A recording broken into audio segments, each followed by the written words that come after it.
The following QCCS Mackay Cutters Change the Game episode contains critical and confronting conversations that some listeners may find upsetting. Audience discretion is advised.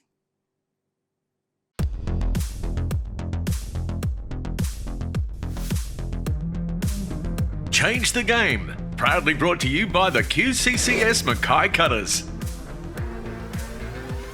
Hi everyone, welcome to QCCS Mackay Cutters Change the Game podcast. I'd like to acknowledge the traditional owners of the land we're meeting on today, the Yui people of the Kulin Nation, and pay my respects to elders past, present and emerging.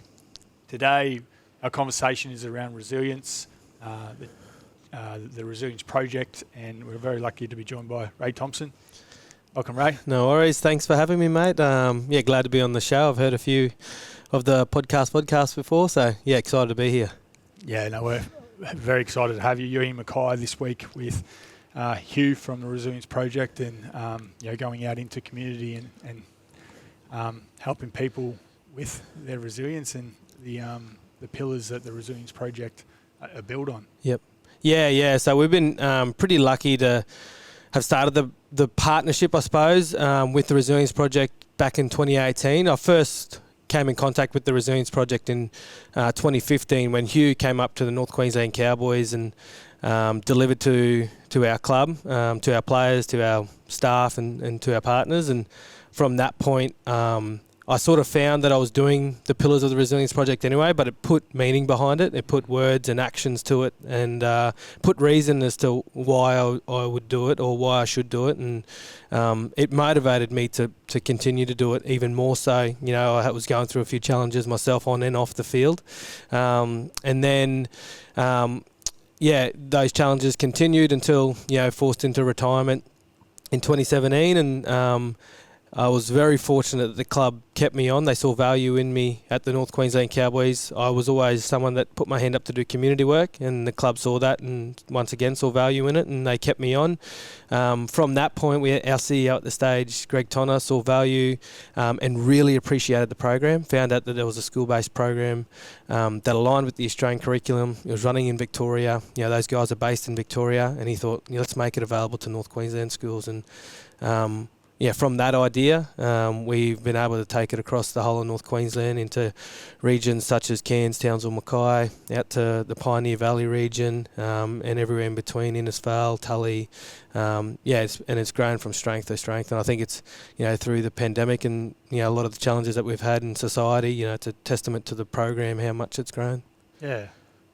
So your role at the Cowboys is community programs officer. Yeah. And part of the programs that you run is this. What other programs does the Cowboys have? Yeah, so we've got a range of different programs within our community department. I think, one of the more important things for us as a club is that we are a community-owned club, and so it's really important that we give back to our community. And so we've got programs such as the Resilience Project and the Try for Five program. So Try for Five is a school attendance-based program that encourages schools and incentivises students to go to school 5 days a week. And so those are probably two of our heavier programs that I'm more involved with. We also have the Adopt the School program, which is primarily in Townsville, where we have Cowboys players, current players that are assigned to a school, and they visit them once a month to reinforce school messaging, whatever that might be for that particular school. We've also got our Dream, Believe, Achieve program, which is an absolutely outstanding program that teaches individuals, school leavers, or people that have been out of work, single parents, or whatever it is.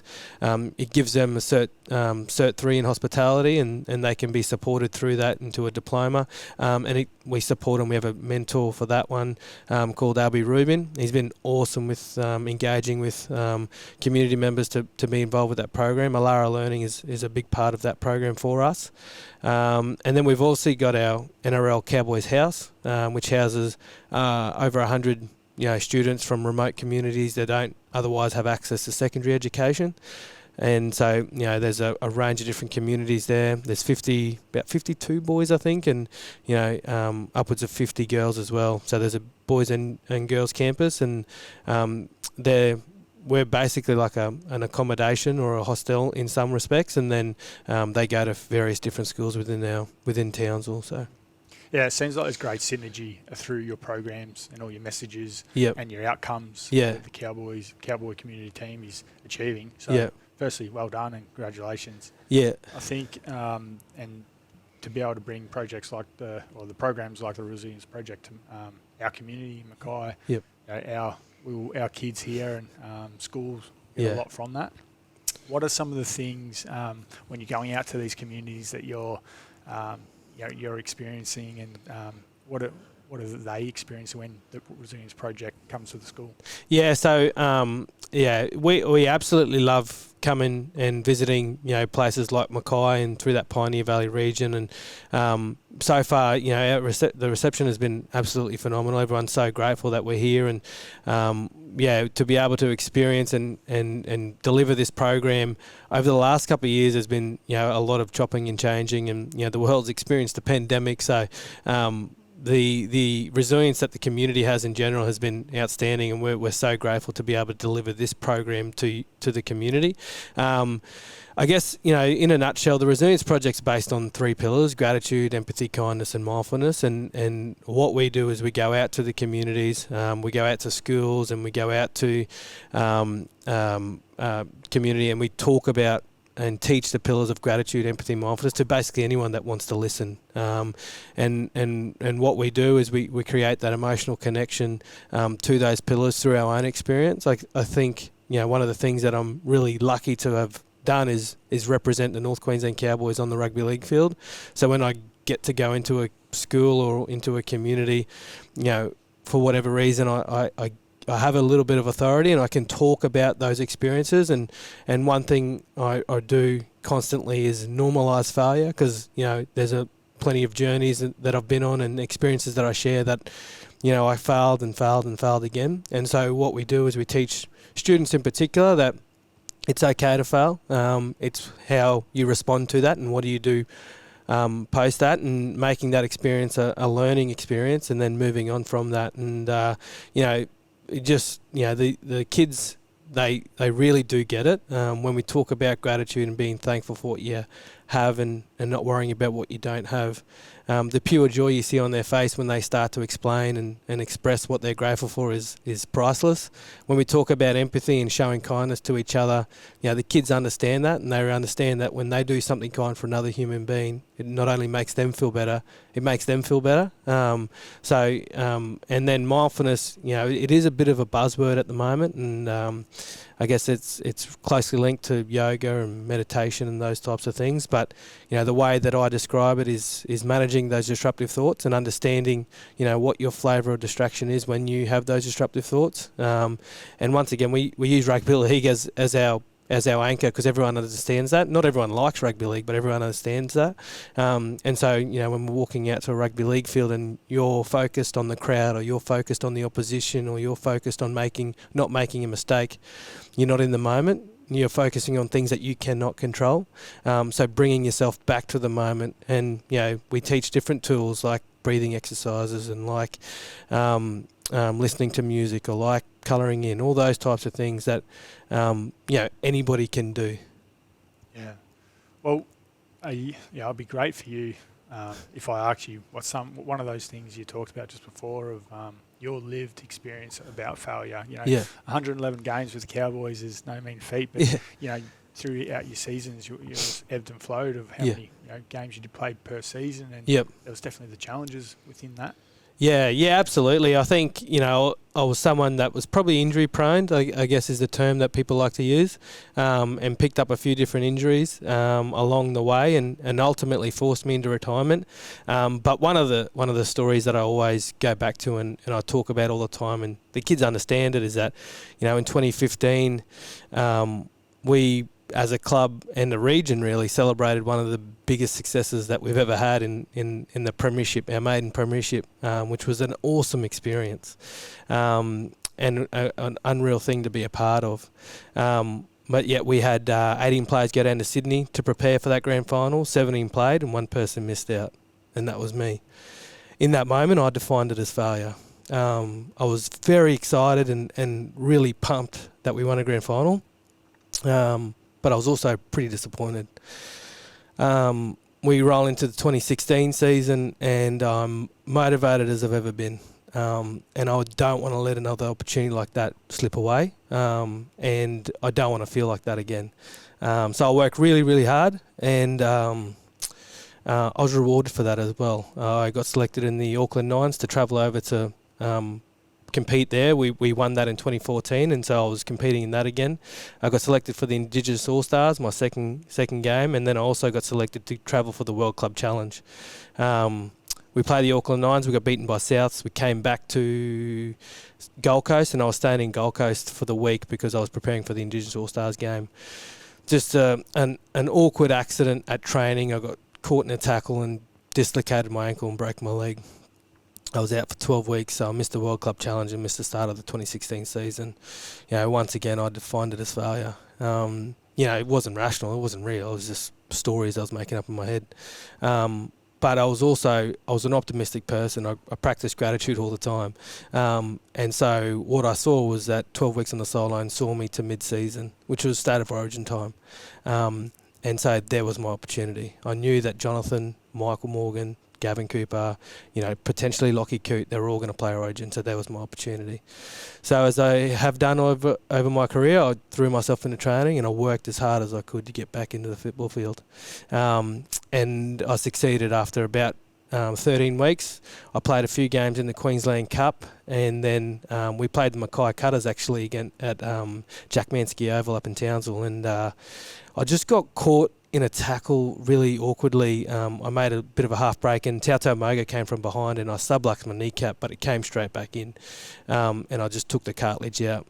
I didn't think about it at the time. It wasn't really much of an issue, but it did blow up quite a bit. So we get that scanned. The following week we were playing the Dragons down in Wollongong, and the Origin side had been named, so I was playing Cowboys. I toughed through the next probably 4 or 5 weeks and played first grade, but at the end of that for 5th week we played Newcastle up at Dairy Farmer Stadium, and I basically finished that game, flew straight down to Brisbane, had knee surgery, was out for the year. I was still motivated, Mitch. 2017 rolls around and I'm not missing an opportunity again.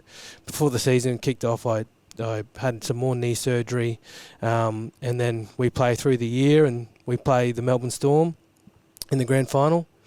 18 players got into play, 17 played, one person missed out. Guess who that was? Yours truly. Once again, I defined it as failure. What I didn't tell you through that experience, Mitch, is that I had great family support, and I was hanging out with me best mates, so yeah, and those experiences led to what I'm doing now. Yeah, and that's what I was going to ask, but just before you, thanks for sharing that, Ray. Yeah. It's personal. Yeah. And this is the point of this podcast too. Yeah. I thank you for sharing that.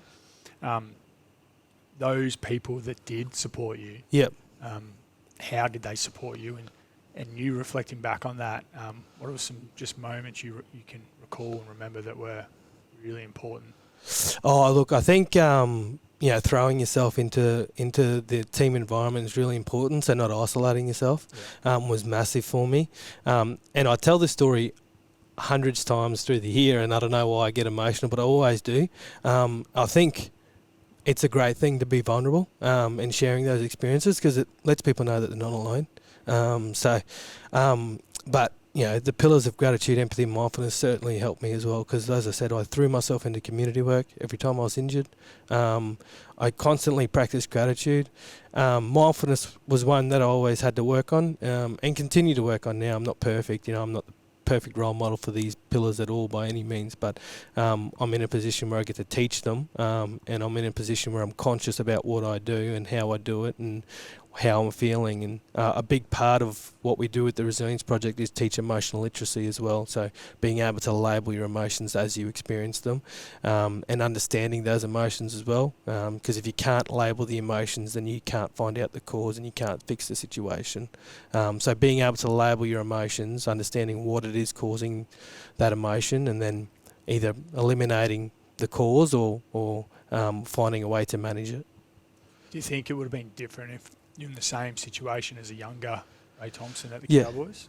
Or As in, say that again. like those experiences that you lived, Yeah. missing those Great opportunities. and seeing them as failure. Yeah. If you Yeah. experienced that as a younger fella coming through the ranks, Yeah. did you change from when you were come into the system Yeah. to when you left the system? I definitely. Oh, I think so. Yeah, definitely. I think there are, and I reflect on it now, and I think there are definitely moments within my career leading up to that experience that probably prepared me for it. To be honest, at no point did I have suicidal thoughts. At no point, was I ever, needed clinical support. What I did was, I did reach out for some help, just to manage how I was feeling. But, I was never, diagnosed with depression or anything like that. There were moments where I woke up and thought, shit, I don't want to go to work today. Or, there were moments where I didn't want to, get out of the house or anything like that. But, having had friends and experiences of people that have sort of had self-harm, it certainly prepared me moving into that space and moving into those experiences. But, one of the things that I did, and I tell you now, I defined it as failure, but I also had so many successes along the way too, Mitch. I had, married my best mate and, had two beautiful young kids. So, yeah. How special was that? Yeah. And then, so you talk about gratitude and you go through life practicing gratitude. Yeah. What are you grateful for now? And it relates to what we've just talked about. But Yeah. then through your career too, how were you practicing gratitude? Oh, look, I think, as I said, I was always taught gratitude from a young age. My dad's been in the army for over 30 years. So, he went overseas. He did, 7 or 8 deployments to, his first deployment was to Somalia. So he's been to Afghanistan, Iraq and East Timor, and he's seen third world countries. So every time he came back and I was complaining about, my shoes or complaining about dinner, the first thing he'd say was, mate, be grateful you live in a beautiful country. So at that stage, I didn't realise what he was saying. I certainly reflect on that now and I'm really grateful that I had a dad that taught me those values. But, I guess the simplest and the easiest way for people to practice gratitude is, you simply write 3 things down every single day that went well. Not 3 things that you're grateful for, 3 things that went well. Because, if you focus on gratitude, you start to repeat yourself. So, you might be grateful for your family, your house, your car. They're all really good things to be grateful for. By day 5, you might be repeating yourself, oh, shit, what am I grateful for? I'll say family again, house, car. So writing 3 things down that went well really narrows it, and you start to focus on, what, I had a really good coffee at the Woodman's Axe today. We had some great engagement with the students, with our presentations, and everything went to plan with our schedule, and that's as simple as it has to be. We do a thing at home now where we practice gratitude through conversation. So, rather than, my daughter coming home and I'll say, how was her day? She'll just say, good. What'd you do today? Nothing. So we flip it, we change that language to, what was your favourite part of today, Ivy? What went well for you today? Who made you smile? Those types of things. And it starts to open conversation. Ivy will talk about, they played a game called Lava Monster at the playground. Oh, yeah, who played that game with you? Oh, and they chased you. Eva chased you, did she? So then it starts to unlock this beautiful little connection and conversation, and she starts to open up as well. And then, it's become a habit for us now. So anytime we sit down to have dinner, when we sit down to dinner to have dinner, then we practice gratitude. And it'll honestly open up with my 2-year-old son going, Dad, what was your favourite thing today? Yeah. And that's the habit that we've created, and that's something that hopefully we continue to do for the rest of their life. Yeah, it becomes a conversation. Correct. Two-way. Absolutely. So, those are some of the simple ways to practice gratitude. There's so many different ways, and there are so many different apps out there. It doesn't have to just be the Resilience Project as well. There are plenty of different journals and different ways to facilitate conversation around gratitude. Yeah, and it's powerful. Absolutely, absolutely, Mitch. So we talk about, you practice anything for 21 days, you start to create a habit. You practice gratitude for 21 days, you start to rewire your brain and you start to scan the world for more positive things. You know, we're 7 times more likely to notice a negative rather than a positive. But when you practice gratitude for 21 days, you start to rewire your brain. You're 3 times more likely to notice a negative rather than a positive. If you practice for 42 days, that's when it's impactful. That's when you get lower levels of depression. You feel happier, you have more energy, better quality of sleep, and you become more optimistic. Optimism is, if you're more optimistic, you're more likely to get through a situation. If you're pessimistic, doesn't mean you're a bad person. You're just experiencing more negative emotions. But if you're optimistic, you're feeling more positive emotions, and you start to find the opportunities within those challenges. Yeah. Yeah, interesting. What about this? If I said this to you, for people that haven't read the book and understand what the Resilience Project, well, we're understanding what it's about now through the 3 pillars, but how does this relate? Yeah, so Hugh talks so eloquently about an experience that he had in India. So Hugh, who's the founder of the program, Hugh Van Cuylenburg, he speaks where he worked at this school over in India for about 6 months, and he met a boy by the name of Stunzen. Now, this village that they lived in had no running water. They had no electricity, or they did have electricity, but they didn't have money to pay for it. And these kids would just come to school, and they were just so happy. They were just so entrenched in the moment, and they were so happy. In his words, the happiest people that he'd ever met. And he speaks of an experience with his sister that, she lived in Melbourne, had a great life, went to a great school, but she wasn't happy. And she suffered from anorexia nervosa, and she had an anxiety disorder. So he didn't quite understand that, and so he stayed and he tried to figure out what this community did. So every day that made them so happy, and that's where gratitude, empathy, and mindfulness came into play. But he speaks about a boy named Stunzen who, was an orphan.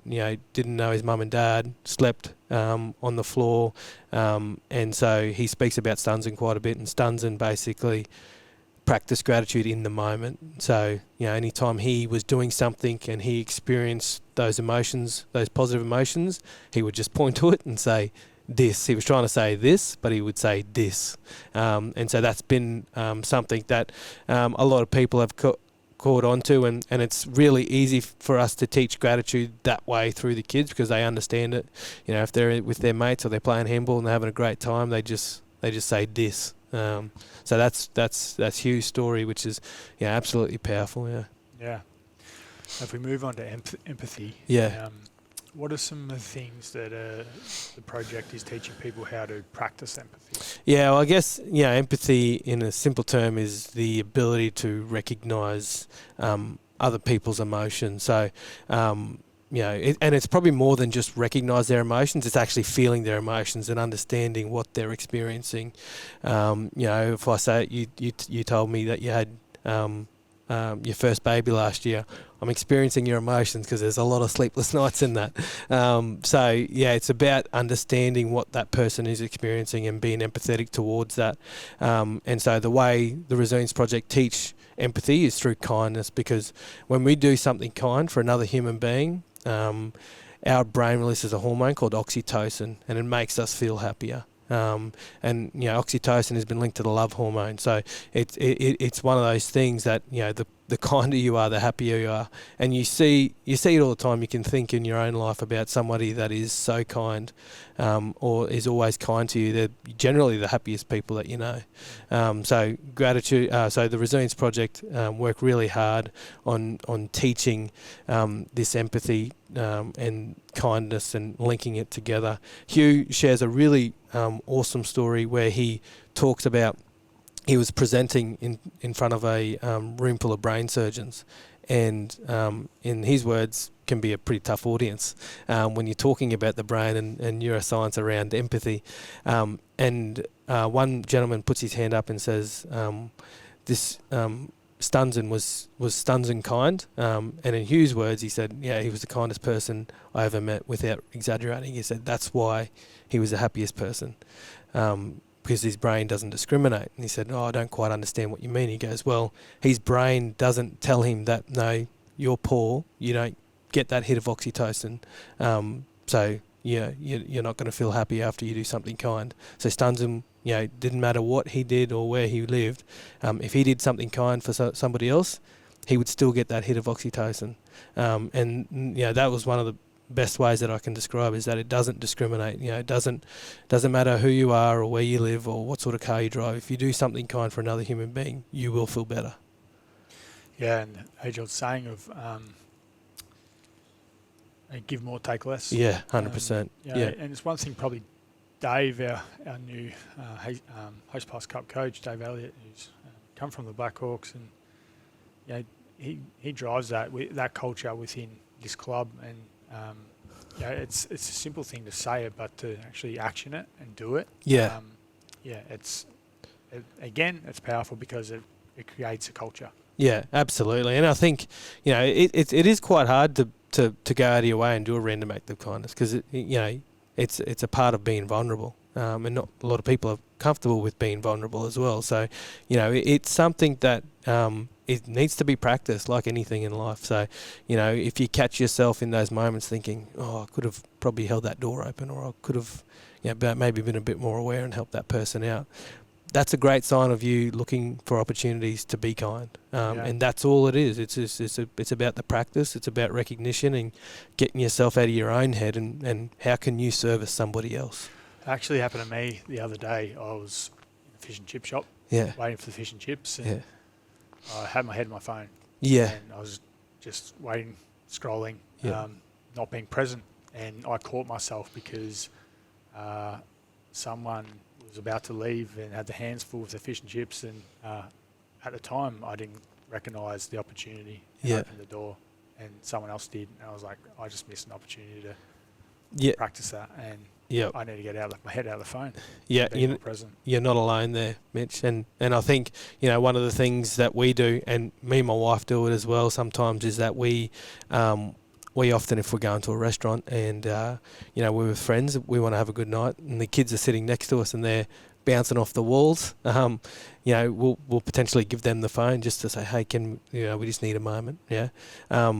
But what happens is that they too are face down in the screens, and I'll get up to help somebody, but they haven't witnessed it. So it's also about recognising it for yourself, but it's also about modelling the behaviour as well, because if you do something kind for somebody else and one of your teammates see you do that, they too will get up and they'll find opportunities to be kind for somebody else. And for kids as well, that's one of the things that this program has taught me as well, is that I'm probably not doing these things for me necessarily. I'm doing it for them, because they deserve a better version of me. So, modelling the behaviour of kindness is something that we talk about a lot, particularly in the school environment. The year 6s, 5s and 6s, they're the leaders of the school. So it's about them modelling the behaviour for the preppies and things like that as well. So you're certainly not alone with that one, Mitch, because we're always, technology's taken over the world. Yeah.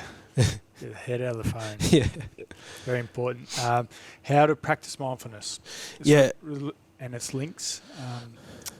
We've had some discussions on this platform about mindfulness and breathing. It's really good to get your insight into it as well. So I guess mindfulness is one that is probably something that is talked about a lot, and I'm certainly not an expert on it, but one of the things that I do talk about with the kids, and I did mention it a little bit earlier, is that it's anything that helps with those disruptive thoughts. And we use examples all the time for the kids, and for instance, a kid will be playing at lunchtime and somebody will say something to them, or something didn't go their way, and then they've got to go into the classroom. Now the teacher's telling them to do stuff.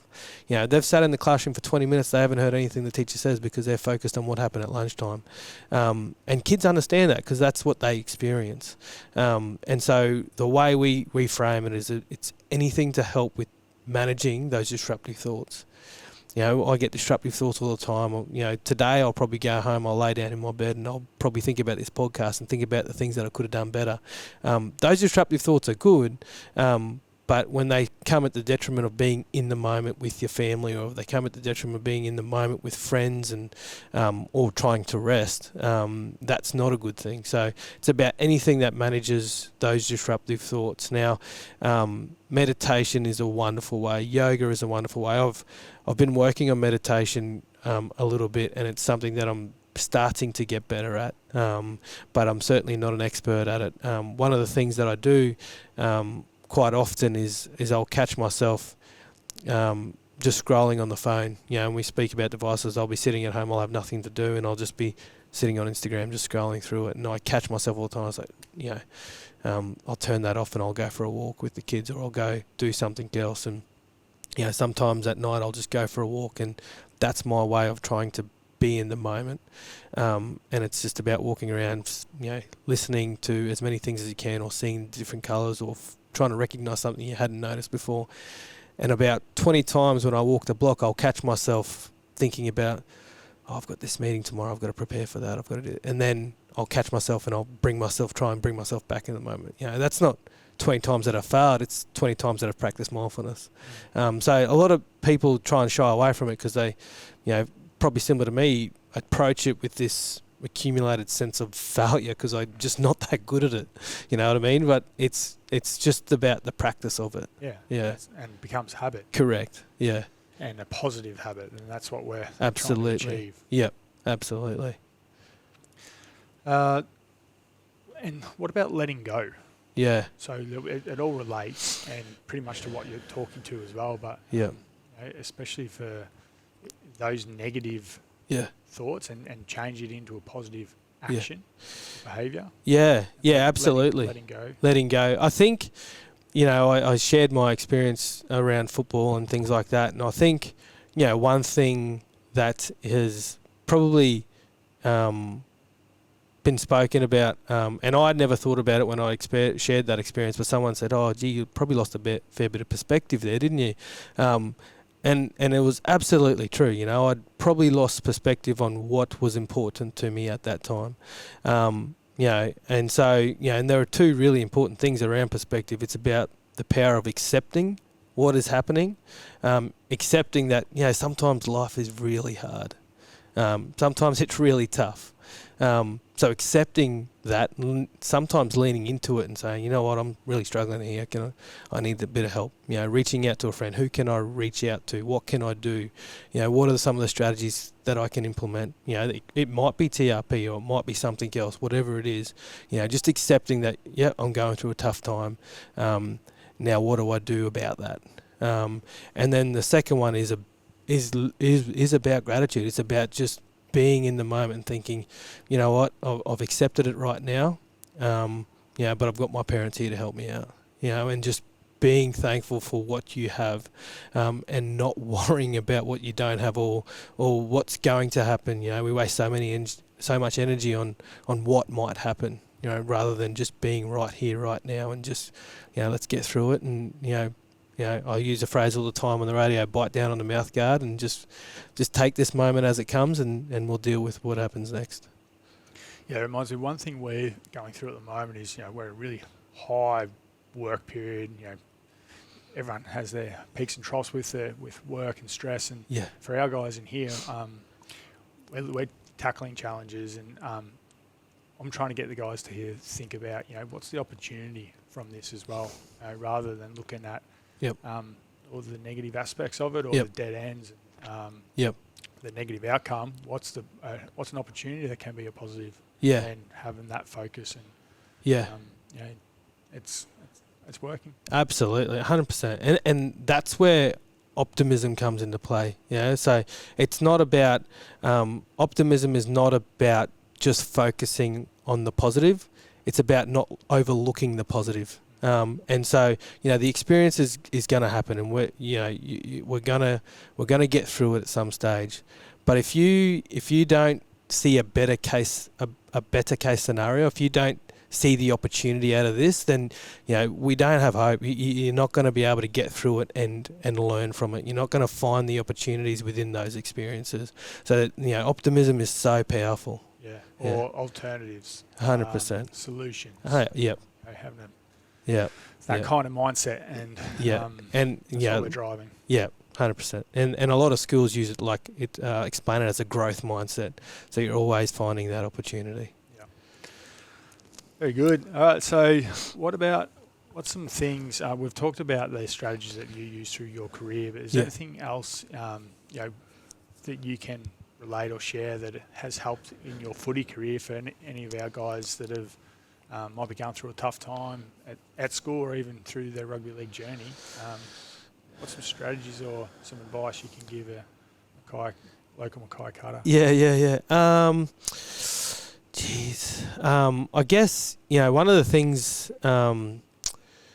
that I've been, I'm in a period of transition where, it's been probably 4 years since I played my last game of rugby league. And so I've more or less starting to really understand what that power of accepting is, but also understanding how important it is to have that time for yourself. I spent 13 years playing rugby league, and I always went to the gym because that was my job, and I always found motivation to go to the gym because it was my job. When I retired, the moment I retired, I went through probably 2.5 years of just like, oh man, I've got to go to the gym just because I have to. And then you start to flip that to understanding that every time I go to the gym, I start to feel better, and it's time for myself. It's time for me just to relax and be in the moment. I've got no phone, no kids. It's just me for an hour, lifting weight, doing a bit of cardio, whatever it is that make me feel good. So I think the important thing is about taking that time and recognizing what it is that makes you feel good, and just and really prioritizing that time, because the first thing that goes when we're so busy is our own well-being and things that make us happy. So whether that's just catching up with mates or going for a quick coffee, that's probably the first thing we drop, and then we'll go do that other important thing. Whereas prioritizing those times for yourself is really important. And then I think the second part is to that, Mitch, is that just being kinder to yourself. Like, the experiences that we have, whether, I lost a game of rugby league or I missed out on a grand final, like that, it's an experience. Nothing is ever that good or that bad. It's just an experience. It just is what it is. So recognizing that and just accepting that for what it is, and just being a little bit more kinder to ourselves. We're just so we can really beat ourselves up over things that aren't really that important. Yeah. There's so many more experiences and opportunities to come. 100%. Yeah, absolutely. It'd be remiss if I didn't mention the haircut. Yeah. So you just recently shaved off the locks for the world's greatest shave. Yeah. Being a little bit more connected to people like yourself, Mitch, with that's it. I'm absolutely loving it too, just quietly. Yeah, it's pretty easy to get out of bed and do the hair, isn't it? Yeah, it certainly is. So just to share a little insight into the cause. Yeah, so I was just I had dreadlocks for quite some time, a bit over 7 years, and I was just really keen for a haircut, to be honest. Yep. And I thought, what better way to get a haircut than, I guess, use a bit of the platform that I have and raise some money for a really good cause. And soon after I signed up, we got the news, or I found out that a friend that I played rugby league with back in the day, their young boy had been diagnosed with leukemia, and it just made it all the more. It was something that probably hit close to home because, their kids are very similar ages to my kids, and their youngest is 2, my son is 2. So it just sort of, I guess it gave purpose as to what I was doing and why I was doing it. And then, we did the shave last week, Friday, and, the Coburn family, their neighbours, the Murger family, their youngest boy, Dallas, was really good mates with Austin, who was a young boy that was diagnosed, and he actually signed up for the world's greatest shave because he found out that Austin was going to lose his hair as well through chemo, and so he signed up and wanted to raise money and support his little mate Austin. So we were able to bring Dallas along with the Lees Club, and it just made it for a special event. I had my kids there, and I brought the kids there mainly so that they weren't too shocked when I got home and had no dreadlocks, but it became a bit more than just a haircut. It was an opportunity to raise a lot of money for a really good cause, and the Leukemia Foundation and the funds raised not only helps for vital research to find a cure for blood cancer, it also helps families and gives them the emotional and practical support they need to overcome the challenges that they're facing. It was really just started because I needed a haircut, and to be able to turn it into what it is, we raised over $11,000 at the moment, and still a couple more weeks to go. So I'm pretty confident we'll get close to $15,000 raised for the foundation. And young Dallas Merger was able to raise over $3,000 as well. So awesome. Really, really good cause, and something that I'm really proud to have been a part of. Yeah. Well done, and we'll definitely throw the link into this platform and hopefully get some more money. That'll be awesome. Coffers for that. So and all the best to the little fella that's going through that experience. But Ray, thank you very much for opening up and sharing the work that you're doing through Cowboys community programs, and especially the Resilience Project, and a bit of insight into your ups and downs throughout your career. But wish you all the best in what you've got coming, and look forward to connecting as we go. No worries, Mitch. Thank you for having me on. Congratulations with the new role in the Bub, and good luck to the Mackay Cutters this year. Bright things ahead. Great. Thanks, mate. Change the Game. Proudly brought to you by the QCCS Mackay Cutters.